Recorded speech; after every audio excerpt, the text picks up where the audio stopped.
বিজয়ের মাসে ডিসেম্বরে তারেক জিয়াকে নিয়ে বিএনপির আরেক ব্যর্থ মিশন। লজ্জা শরম বলতে কিছু নাই। কুত্তার লেজ ঘি দিয়ে মাজলেও সোজা হয় না, একটা কথা আছে না? তাই বিএনপির কোনো লজ্জা শরম নাই। এত নির্লজ্জ একটা দল কিভাবে হতে পারে? গত প্রায় ১.৫ বছর যাবৎ বলে আসছে এই তারেক রহমান শীঘ্র আসবেন, শীঘ্র আসবেন, অমুক মাসে তমুক মাসে, কত শতবার যে জাতির সাথে প্রতারণা করলো, ওয়াদা দিল, কিন্তু আসলো না। বিএনপি কিন্তু জানতো যে না, আসলে আসবে না, ওটা সব ভুয়া কথা, নাটক। কিন্তু শেষ পর্যন্ত একটা পর্যায়ে খালেদা জিয়ার অসুস্থতার মধ্য দিয়ে ফাঁস হয়ে গেছে যে না, তারেক রহমান আসবেন না। এটা তার একক সিদ্ধান্ত নয়, তার নিয়ন্ত্রণাধীন নয় এবং অবারিত নয়। এর মানে তিনি আসছেন না। এবং কেন আসছেন না? বিএনপির ছাত্রী গুজব, জিয়া সাইবার ফোর্স বিভিন্ন গুজবও ছড়িয়েছে। কি? এই তুরস্কের গোয়েন্দা সংস্থার থ্রেট আছে, MI6 এর থ্রেট আছে, নানান উল্টাপাল্টা হাবিজাবি ঘটনা, জামাতের থ্রেট আছে, ইউনুস সরকার, জামাতি ইউনুস, এই জামাতি প্রশাসনের অধীনে তারেক রহমান আসতে পারেন না। ঠিক আছে, আপনি যে কারণেই হোক আপনার যা বলে শান্তি পান, এটা তো পুরনো কথা, এটা তো নতুন না। কিন্তু এতদিন কেন বসছেন আসবো আসবো আসবো? এই যে আসবেন আসবেন, এই প্রতারণা কোন করেছেন? ধরা পড়েছে। মানুষ ভেবেছিল যাক এবার বারবার বারবার ওই ঈদের পর আন্দোলন, ঈদের পর আন্দোলন এই কথা বলে যেভাবে নাকানি চুবানি খেয়েছে, যেভাবে ধলাই খেয়েছে, মানুষের কাছে যেভাবে ট্রলযোগ্য হয়েছে ঈদের পর আন্দোলনের কথা বলে, তারেক রহমান আসবেন আসবেন বলে ওইরকম।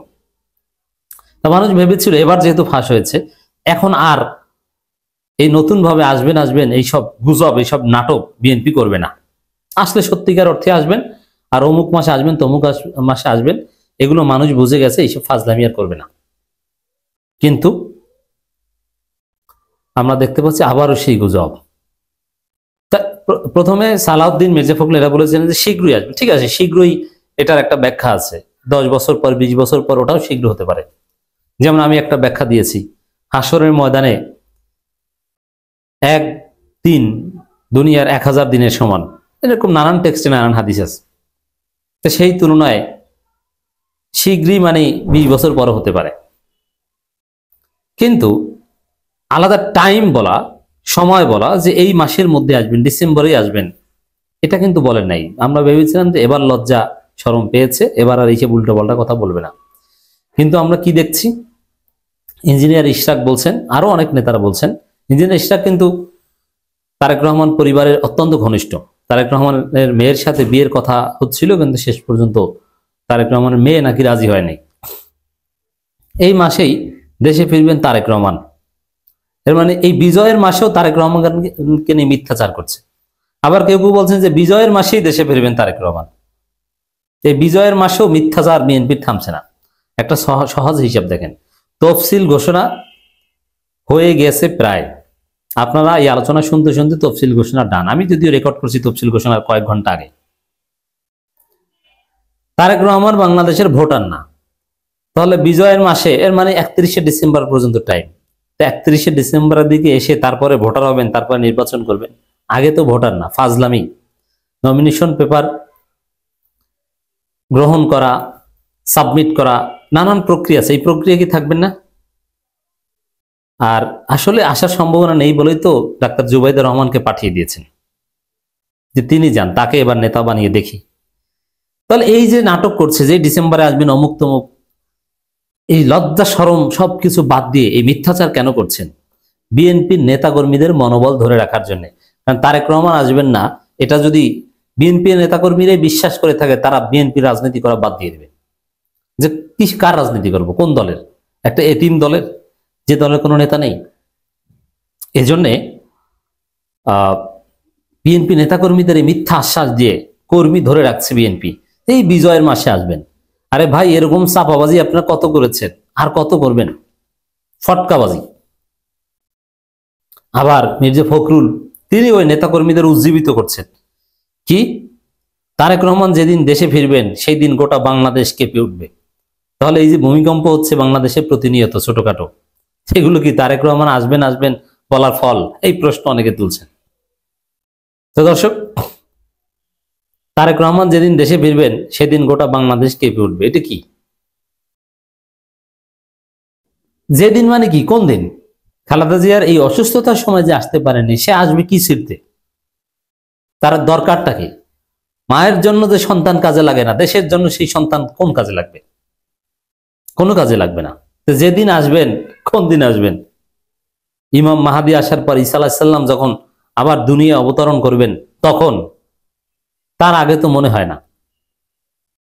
কিন্তু এই যে কেঁপে উঠবে, অমুক তমুক, এসব কথা কেন বলছেন? বলছেন এই কারণে, নেতাকর্মীরা নইলে বিএনপি করা ছেড়ে দিবে, এই কারণে তাদেরকে আশ্বাস দিচ্ছেন। এটা জাতি, জনগণ, জামাত, এনসিপি এরা বুঝে। মাহমুদুর রহমান মান্না স্পষ্ট বলেছেন যে তারেক রহমান আসবেন না। তাহলে এই যে আপনারা যা দেখছেন, এটা বিএনপির নেতাকর্মীদের মনোবল ধরে রাখার জন্য। মির্জা ফখরুল আসলে টের পেয়েছেন যে জামাতের কাছে তাদের নিশ্চিত পরাজয়।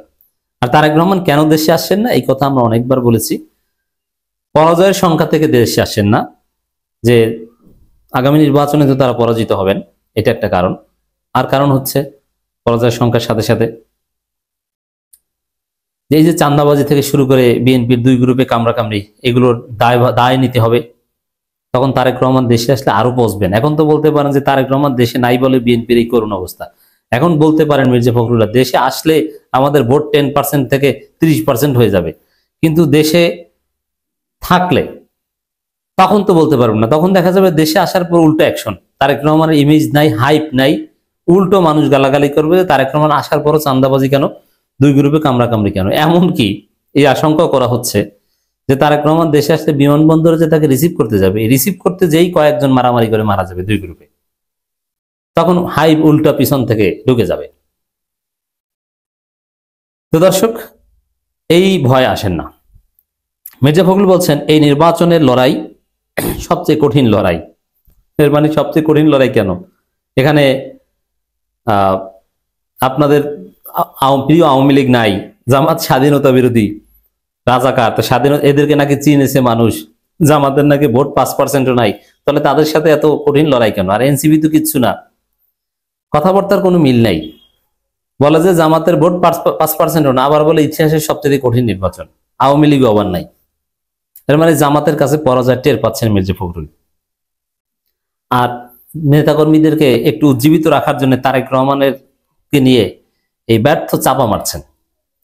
এই নির্বাচনের লড়াই হবে সবচেয়ে কঠিন লড়াই। এখন এখানে ধরাটা কোন জায়গায় খাচ্ছেন, এটাও তারেক রহমান, মির্জা ফখরুল বলছেন কি, রাজনীতিতে ধর্মকে ব্যবহার করা অপশক্তিকে রুখে দিতে হবে।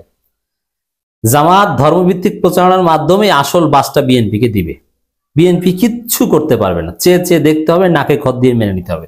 মসজিদের মেম্বারে, ওয়াজের স্টেজে বিএনপিকে ইসলাম বিরোধী হিসেবে প্রমাণ করে জনগণকে বিএনপিকে ভোট দেওয়া থেকে বিরত রাখবে। এইভাবে জামাত জিতবে।